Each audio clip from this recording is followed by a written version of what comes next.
Okay, I added a few more straps. The shipper demands these 3.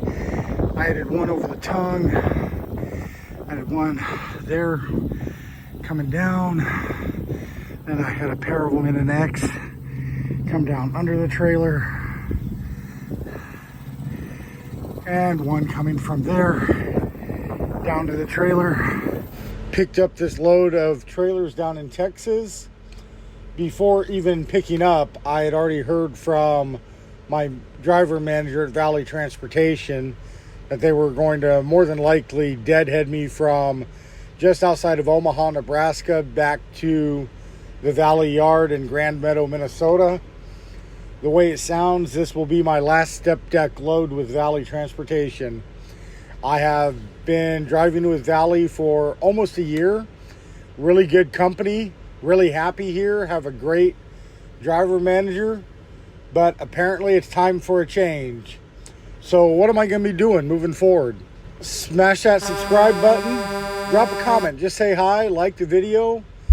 It's going to be a big learning curve moving forward. So it might be a little bit before I show what I am getting into. I will still be driving a truck. I just will no longer be a Stepdeck driver with Valley Transportation. Something I've been working towards for a long time, so I'm thrilled that this is happening.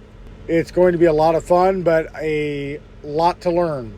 I'm basically starting over at the bottom. I don't know shit about shit.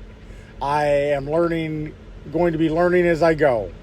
If you want to drive for a really good open deck company, look into Valley Transportation. They are a solid company.